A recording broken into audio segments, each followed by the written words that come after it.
Hello everyone, I am Asha Best. Hope you all are doing well. Hope you all are safe at your place. Dear students, today I welcome you all in class 6, 7th chapter of history, new questions and ideas. In this chapter, we are going to study about the two religions, Buddhism and Jainism. We'll discuss how the religion started and became famous.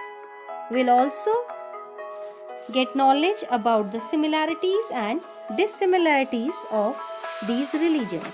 So let's begin with the first part of this chapter. The founder of Buddhism was born at Lumbini about 2500 years ago, Siddhartha, Buddha or Gautama. During those days, certain changes took place in the society of the Mahajanpadas. Dissatisfied with such changes, many thinkers gave up worldly life, went to forest for meditation, and Buddha sought the true meaning of life. He left his home in search of knowledge. He meditated and got enlightenment in Bodh Gaya in Bihar. He preached for the first time in Sarnath. He preached of sufferings and unhappiness in life. He taught in the language of ordinary people, that is in Prakrit. Other thinkers also wanted to know about the life after death and about sacrifices, that their ideas were recorded in the Upanishads, part of the later Vedic text. Gargi was a women thinker. Satyakama Jabala was a slave thinker. Dear students, when Gautam Buddha took birth, that time a rapid change in the lives of people were taking place. Many thinkers that time they were trying to understand these changes which were taking place in the society. They also wanted to know about the true meaning of life. Gautam Buddha, he belonged to a small Gana known as the Sakya Gana. He was a Kshatriya. When he was a very young man, he left his home at his early age in search of knowledge. And he attained enlightenment under a peepal tree at Bodh Gaya. After attaining enlightenment, he was known as Buddha or the wise man. Then after that, he went to Varanasi in Sarnath, and there he taught for the first time. And after that, he spent his whole life traveling from one place to another and teaching people about the true meaning of life. And finally, he passed away at Kushinara. He preached in Prakrit language, and that language was very famous during that time. Common people used that language. Let's talk about the Upanishads. Before Upanishads, I would like to tell you that Gautam Buddha taught people that life is full of sufferings and unhappiness. And these sufferings and unhappiness occurs due to the cravings and desires of we people. And those desires which often cannot be fulfilled, they bring sufferings in our lives. Sometimes, if we get satisfied with something, we don't stop there. We want more. And this is the reason we suffer a lot. Buddha described this as the thirst or tanha, to attain more and more. He also taught people about being kind to others and to respect lives of others, even respecting animals, saving them, loving them. He believed that the results of our action is known as karma. That is our karma. Whatever happens to us, that is a result of our karma. Whether good happens or bad happens, that is due to our karma. and that both good and bad affect our life in one or other way. Buddha also taught in the ordinary language which people used to speak that time, that was Prakrit language, so that everybody could understand his teachings. He also encouraged people that think themselves rather than simply accept what he said. Means he motivated people to find out the reasons behind his teachings and then only follow them. Don't blind follow somebody's teachings. He wanted people to study, to find out the reasons and then discuss and then come to a solution for their problems. Now Upanishads. Various thinkers tried to find answers to difficult questions. These thinkers were of the view that there was the Atma or the individual soul and the Brahmin or the universal soul. Upanishads gives much importance to Brahmin, the universal soul. Around the time that the Buddha was preaching, and perhaps a little earlier, other thinkers also tried to find out difficult questions regarding life. Some of them, they wanted to know about the life after death. They wanted to know that what happens if somebody dies afterwards.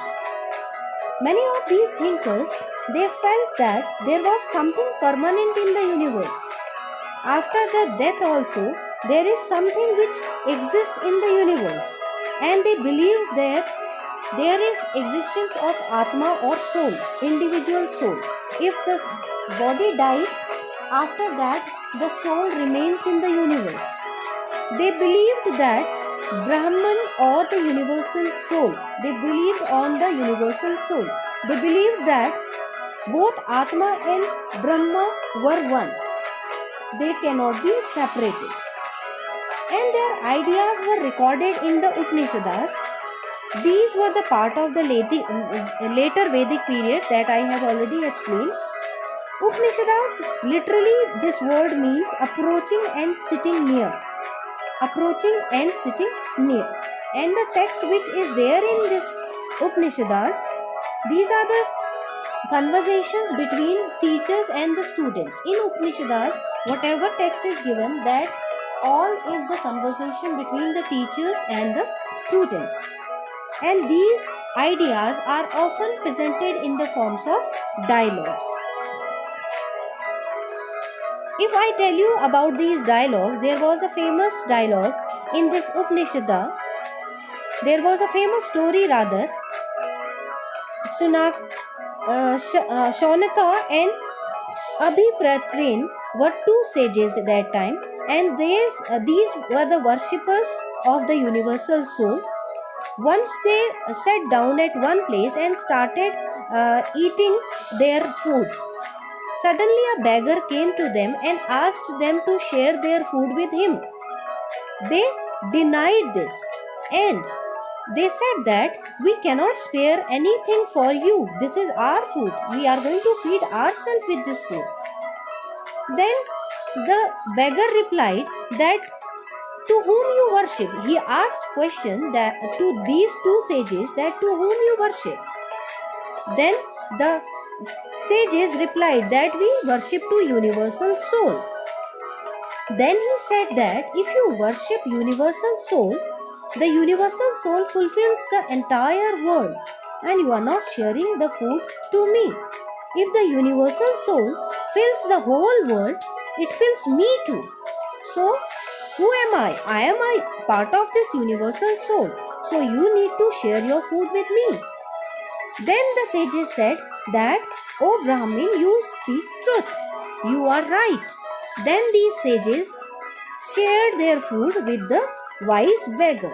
This was the story which is very famous, and this story is in the form of dialogue which is given in Upanishad. Most Upanishadic thinkers were men, especially these men were Brahmins and Rajas. Occasionally, these thinkers involved women thinkers also, and the examples of these women thinkers are Gargi, who was famous for her learning, and participated in debates which took place in the royal courts. Poor people rarely took part in these discussions. One famous exception was the Satyakama Jabala, who was named after his mother. This man was a poor man, Satyakama Jabala, and whose name was after his mother. His mother was a slave woman and her name was Jabali.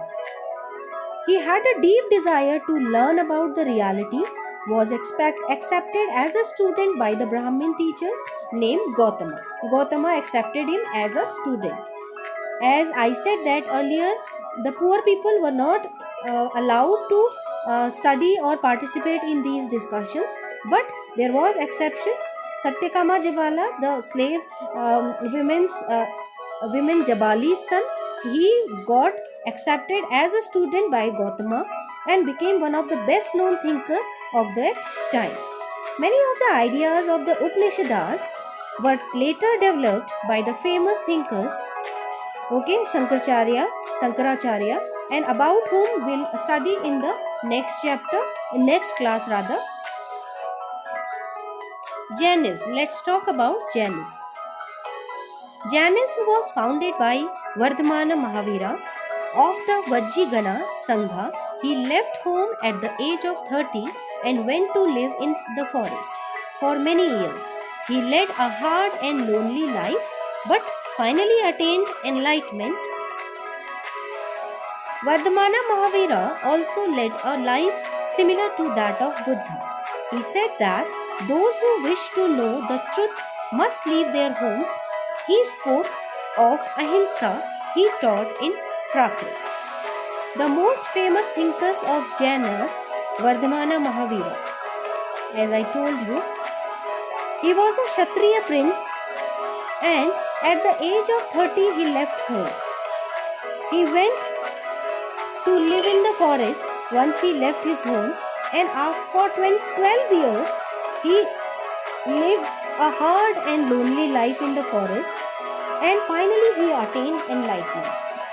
He taught a simple doctrine that men and women, those who wanted to know about the truth of life, they should leave their home. This was the practice he used to practice himself as well as to teach other people. He lived a very simple life. He begged food, as well as there are certain rules in Jainism that those who are following Jainism as a religion, they had to lead a very simple life.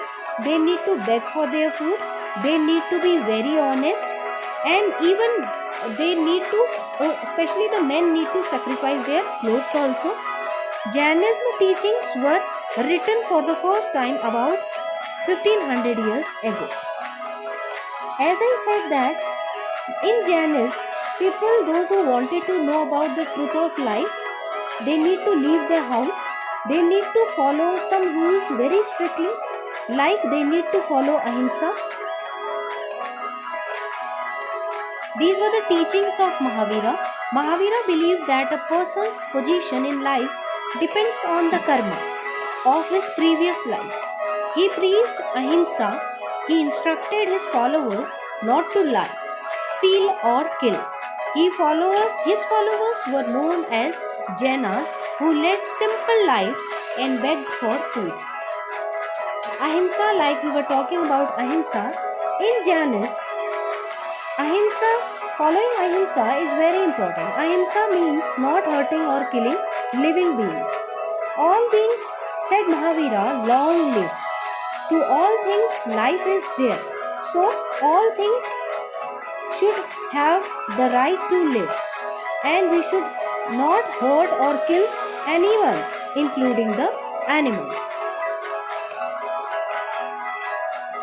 Ordinary people could understand the teachings of Mahavira and his followers because they also used Prakrit language, that was the commonly spoken language that time. There were several forms of Prakrit, and in different parts the name of this language was different.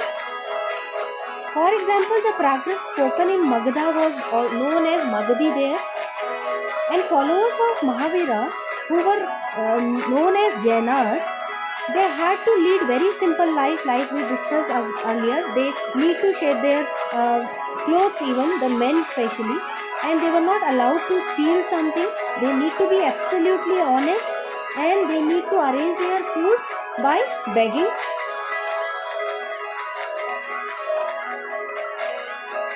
So this is all about this part of this chapter. Hope you liked it. We'll soon meet with the second part. Till then, take care. Have a good day.